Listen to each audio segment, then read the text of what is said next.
Assalamualaikum warahmatullahi wabarakatuh. Semangat pagi, anak. Waalaikumsalam warahmatullahi wabarakatuh. Bagaimana kabar kalian hari ini? Ya, baik. Alhamdulillah. Kabar itu juga baik, sehat, semangat ya. Nah, sebelum kita mulai pembelajaran hari ini, supaya pembelajaran kita sampai akhir sesi nanti diberikan kelancaran, marilah kita berdoa menurut agama dan kepercayaan masing-masing. Berdoa dipersilakan. Selesai. Link presensi sudah Ibu kirim di Google Classroom, silahkan nanti kalian akses, kemudian kalian segera kirim presensinya. Karena masih ingat dulu kesepakatan kita yang sudah kita buat kemarin bahwa presensi dilaksanakan 15 menit, ya, maksimal 15 menit setelah pembelajaran dimulai. Nah, setelah 15 menit pembelajaran dimulai kalian belum absen ya, berarti kalian dianggap tidak ikut pembelajarannya itu. Paham ya nak ya? Ini suara itu terdengar jelas? Jelas, Bu. Marilah kita sama-sama membangun motivasi diri, ya motivasi yang ada dari diri kita masing-masing dalam menghadapi pembelajaran daring ini. Mudah-mudahan kalian bisa tetap struggle, tetap bersemangat untuk mengikuti pembelajaran kita. Ibu akan share tentang aturan selama pembelajaran kita. Jadi yang pertama, kalian harus tertib ya, sudah menggunakan seragam alias yang sudah menaik seragam. Kemudian yang kedua, on kamera. Jadi sebisa mungkin kalian on kamera terus. Berkaitan dengan pembelajaran minggu yang lalu, masih ingatkah kalian apa itu DKP dan apa itu DKPB? Kenaikan DPBB ya. Jadi pada minggu yang lalu kita sudah pelajari tentang sifat kualitatif larutan. Yang pertama adalah penurunan tekanan uap dan yang kedua kenaikan IPBB. Nah, berkaitan dengan hal itu, hari ini kita akan menambah lagi sifat kualitatif larutan yang ketiga. Sebelumnya, tujuan pembelajaran kita hari ini ada beberapa. Yang pertama, melalui kegiatan diskusi dan literasi dari buku teks, siswa dapat menjelaskan prosedur percobaan penurunan suhu elektrolit dan non-elektrolit. Kegiatan pembelajaran kita laksanakan secara berkelompok, nanti akan Ibu bagi kelompoknya. Penilaian akan Ibu laksanakan dengan 3 kali penilaian. Yang pertama penilaian pengetahuan, yang kedua sikap, dan ketiga adalah keterampilan. Habis itu nanti di akhir pembelajaran kita ada penugasan. Kira-kira menurut kalian gambar ini adalah gambar apa? Contoh ya, kata Latifah ya. Ya, kalau biji, gambar apa ini biji ya? Sama Bu, contoh ini dalam kehidupan sehari-hari itu sangat erat sekali dengan kita. Ternyata pembuatan es congkong ini tidak menggunakan freezer atau tidak menggunakan almari pendingin. Selama sehari itu, apakah mereka bawa kulkas di motor mereka atau di sepeda mereka? Tidak kan? Nah, jadi bagaimana mereka menjaga agar es congkongnya itu atau es puter namanya itu tetap berada pada kondisi yang dingin. Ternyata pembuatan es itu ya ini menggunakan beberapa barang. Sehingga di sini ada pertanyaan, mengapa barang biasanya ditambahkan ke dalam wadah es puter? Kemudian pertanyaan yang kedua, apakah fungsi dari barang tersebut? Nah, Ibu akan bagi kalian menjadi beberapa kelompok ya. Silahkan kalian mengunduh LKPD yang sudah Ibu post di Google Classroom. Okay. Nah, silahkan kalian bisa memanfaatkan materi bahan ajar yang ya yang sudah Ibu post juga di Google Classroom. Nah, seperti link video pembelajaran dari YouTube, kemudian PPT juga sudah Ibu share, modul digital tentang penurunan debu ini juga sudah Ibu share di Google Classroom. Nah, untuk mengidentifikasi beberapa permasalahan yang ada dalam LKPD, kalian juga dapat menggunakan internet, buku, teks, handout sebagai sumber belajar kalian untuk mengumpulkan berbagai informasi sebanyak mungkin ya tentang penurunan titik beku larutan. Jelas ya anak ya? Jelas Bu. Untuk kali ini supaya kalian lebih rileks, lebih santai, ibu akan menggunakan teknik stop. Nah, supaya kalian lebih rileks dalam mengikuti pembelajaran itu, karena secara teori jika kalian melakukan pembelajaran dengan hati yang senang, tidak tertekan, itu materi-materi akan lebih cepat masuk, gitu ya. Nah, sekarang hentikan aktivitas apapun ya, hentikan aktivitas apapun. Silahkan kalian ambil posisi duduk secara nyaman, posisi duduk yang paling nyaman kalian seperti apa. Rilekskan tubuh kalian, jadi kalian rilekskan. Kalau kalian berada di posisi duduk, nah lonjorkan kaki kalian, ya. Rilekskan tubuh kalian, mulai dari otot wajah, kemudian bahu sebelah kanan, bahu sebelah kiri, lengan atas, pergelangan tangan, jari-jari. Luruskan lengan di atas paha kalian, ya. Kalau kalian menggunakan alas kaki sampai atas sepatu, lepaskan sandalnya, lepaskan sepatunya. Luruskan kaki kalian, sentuhkan dengan lantai, dan dengan telapak kaki langsung ya, tidak menggunakan kaos kaki. Nah, sekarang rasakan kontak antara kaki kalian dengan tempat duduk kalian atau dengan tempat berpijak kalian. Ya, kemudian sadari nafas kalian, mengambil nafas, kemudian mengeluarkan nafas. Rasakan betul-betul udara yang masuk ke tubuh kalian, bahwa ini adalah anugerah dari Tuhan Yang Maha Esa untuk kita sebagai makhluk hidup. Alhamdulillah kita diberikan kesehatan sampai hari ini, jadi kita menghirup udara pun juga nyaman ya, gitu. Silahkan kalian bisa bernafas melalui hidung kalian, kemudian hembuskan, gitu ya. Kita ambil nafas dalam-dalam,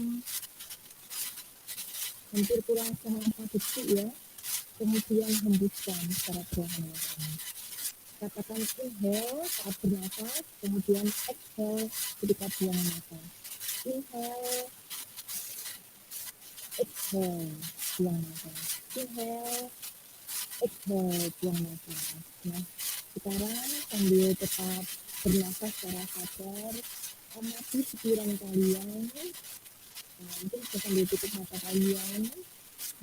Apa yang Anda pikirkan, apa yang kalian pikirkan saat ini, apa yang kalian rasakan saat ini, gitu ya. Nah, tanyakan pada diri kalian, sudahkah kalian mengasihi diri kalian sendiri, menyayangi diri kalian sendiri, ya. Tanyakan terus pada diri kalian, kemudian sambil bernafas secara sadar juga, sebutkan kekuatan yang ada pada diri kalian. Misalnya, saya bisa, saya kuat, saya mampu, gitu. Jadi sambil tarik nafas dalam diri kalian, saya bisa, saya mampu, saya kuat, gitu. Saya pintar, gitu. Terus begitu, tarik nafas, kemudian setelah buang nafas. Sekarang juga kalian buka mata ya, perlahan-lahan harus tersenyum ya, minimal tersenyum pada diri sendiri. Nah, sekarang saya ingin mengetahui apa yang kalian rasakan. Saya lebih rileks Bu, santai dan tenang.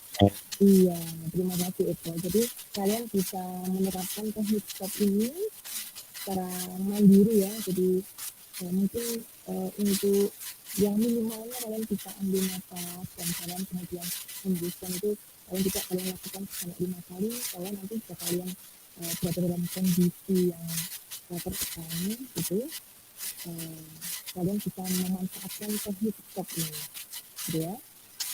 Silahkan kalian ke aplikasi Google Classroom, kalian berdiskusi tentang tugas yang ada dalam LKPP, itu beri waktu sekitar 20 menit. Cukup ya nak ya?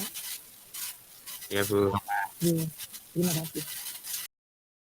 Sudah selesai diskusinya ya nak ya? Ya, Bu. Iya, alhamdulillah. Ya, alhamdulillah. Nah, dari hasil diskusi kalian, silakan siapa kelompok yang mau presentasi dulu. Assalamualaikum warahmatullahi wabarakatuh. Waalaikumsalam. Perkenalkan, nama saya Fahmi Prianto, wakilnya dari kelompok 1 yang terdiri dari Latifa, Rizky, dan Nabila. Ya. Di sini saya akan mempresentasikan hasil diskusi kelompok kami. Pembuatan es goyang ini hanya membutuhkan waktu tidak lebih dari 5 menit dengan hanya digoyang-goyangkan saja. Pada gerobak es goyang terdapat kotak pendingin yang berisi es batu dan garam. Cetakan es goyang tersebut ditempatkan tepat di atas es batu dan garam, sehingga ketika gerobak goyang-goyangkan, adonan es goyang cepat membeku. Dengan menambahkan garam akan menurunkan titik beku larutan. Terima kasih sekali untuk kelompok 1 yang telah mempresentasikan hasil diskusinya. Ibu apresiasi ya, kalian sudah cermat dalam berdiskusi, sudah sangat aktif sekali tadi dipantau dalam Google Classroom kalian. Nah, dari masing-masing kelompok tadi yang sudah presentasi, masing-masing dari kalian sudah menyimpulkan dari hasil diskusi kalian. Nah, di sini itu hanya menguatkan saja tentang hasil diskusi kalian. Jadi hari ini kita sudah mempelajari tentang penurunan titik beku larutan. Oke?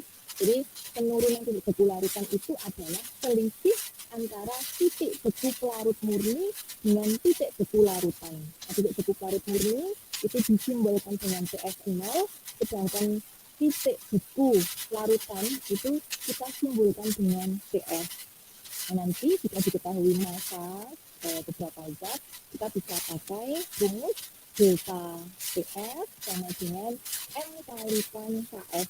M yang molaritas, kalikan KS-nya adalah ketetapan titik beku larutan. Ibu ucapkan terima kasih, Ibu apresiasi sekali pembelajaran kita hari ini. Kalian sudah aktif melakukan pembelajaran, berdiskusi di Google Classroom, kemudian kalian mempresentasikan pada Google Meet ini dengan tertib ya. Silahkan kalian melakukan refleksi diri terhadap kegiatan yang sudah kalian lakukan untuk mengetahui pengelolaan diri ya, dan fokus yaitu pengelolaan pemahaman diri terhadap pembelajaran yang sudah Ibu sampaikan hari ini dan perasaan kalian setelah mengikutinya. Nanti silahkan selepas pembelajaran kita usai hari ini, nanti kalian bisa akses Google Classroom-nya. Tugas untuk pertemuan kita selanjutnya, yang pertama tentu kalian membaca materi selanjutnya, yaitu tentang tekanan osmosis. Kemudian yang kedua, simpulkanlah hasil diskusi mengenai penurunan titik beku larutan elektrolit dan non elektrolit. Nah, tapi sebetulnya kalian sudah menyimpulkan ya, hanya kalian sajikan kesimpulan ini sesuai dengan minat kalian. Jadi bisa menggunakan video, bisa menggunakan rekaman, bisa kalian tulis seperti artikel, atau bisa kalian gambar, poster, dan sebagainya, gitu ya. Jadi sesuai dengan minat kalian. Sampai di sini ada pertanyaan anak-anak? Ya, baik. Karena pembelajaran kita sudah selesai, terima kasih sekali atas segala perhatiannya. Marilah kita berdoa. Jadi marilah kita berdoa untuk mengakhiri pembelajaran kita hari ini. Berdoa, dipersilakan. Selesai? Akhiri. Wassalamualaikum warahmatullahi wabarakatuh. Waalaikumsalam warahmatullahi wabarakatuh.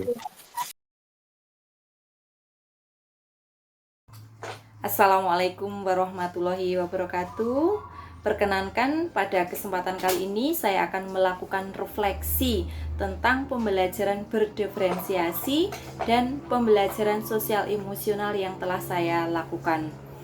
Perasaan saya ketika merencanakan dan melaksanakan pembelajaran kali ini, saya sangat senang dan saya sangat antusias sekali. Nah, dalam merencanakan pembelajaran kali ini, hal yang pertama saya lakukan adalah saya memilih kelas dan materi yang akan saya terapkan. Nah, kelas 12 MIPA 2 ini sebagai kelas yang saya terapkan dengan materi penurunan titik beku larutan. Kemudian yang kedua, saya memetakan kebutuhan belajar mereka berdasarkan profil dan minat belajar mereka. Nah, dalam pelaksanaannya, saya melaksanakan pembelajaran berdiferensiasi konten, proses, dan produk. Nah, pada diferensiasi konten dapat dilihat dari materi yang saya sajikan sangat beragam, yaitu dari video, kemudian PPT, modul digital, dan link-link YouTube yang sudah saya post di Google Classroom. Yang kedua, pembelajaran diferensiasi konten ini dapat dilihat dari adanya sumber yang kaya, sehingga setiap murid dapat memilih salah satu submateri yang disukai mereka. Yang ketiga, pengetahuan jika disajikan itu memungkinkan mereka untuk menyampaikan pada teman sebayanya. Nah, pada diferensiasi proses dapat dilihat dari variasi aktivitas. Nah, untuk memahami materi berdasarkan jumlah murid. Jadi, saya melaksanakan pembelajaran ini dengan metode problem based learning, yaitu dengan saya membuat kelompok-kelompok kecil. Yang kedua, terdapat aktivitas yang melibatkan murid secara aktif untuk menemukan pengetahuan tambahan. Jadi dengan diskusi, mereka akan menggali berbagai informasi dari berbagai sumber. Kemudian dalam diferensiasi produk, itu adanya pemberian kesempatan kepada mereka untuk menciptakan produk, yaitu hasil dari diskusi mereka tentang penurunan titik beku larutan dapat mereka sajikan dengan gambar, foto, atau audio, video, dan lain sebagainya. Kemudian penilaian dalam pemahaman murid saya buat juga beragam dari sikap, minat, pengetahuan, dan keterampilan. Nah, pembelajaran sosial emosional yang saya terapkan menggunakan dua teknik. Teknik yang pertama dengan teknik stop, dan yang kedua menggunakan teknik memeriksa perasaan diri, ya. Nah, pembelajaran yang saya dapatkan dari aksi kali ini, mereka sangat senang sekali, sangat antusias sekali dalam mengikuti pembelajaran saya karena mereka merasa terfasilitasi dengan saya memetakan kebutuhan mereka. Jadi mereka bisa memilih materi, sajian materi yang mereka sukai. Misalnya mereka menyukai video, audio, atau PPT. Nah, dari pembelajaran yang sudah saya lakukan dengan pembelajaran kali ini, tentu saja saya kedepannya akan melaksanakan pembelajaran berdiferensiasi dan pembelajaran sosial emosional ini, karena dengan saya menerapkan ini, anak-anak didik saya merasa terfasilitasi dengan sesuai dengan kebutuhan belajar mereka. Target pembelajaran saya ke depan tentu saya akan menerapkannya pada jenjang kelas 10, 11, dan 12. Nah, untuk kedepannya pembelajaran ini saya terapkan karena sangat berguna sekali baik untuk saya maupun untuk anak didik saya. Nah, saya akan memperbaiki proses selanjutnya, memperbaiki terus agar pembelajaran yang saya berikan kepada peserta didik akan terus berkembang sehingga mereka mendapatkan kemerdekaan belajar yang akan mereka dapatkan dari pembelajaran saya. Sekian refleksi dari saya, kurang lebihnya saya mohon maaf. Terima kasih. Wassalamualaikum warahmatullahi wabarakatuh.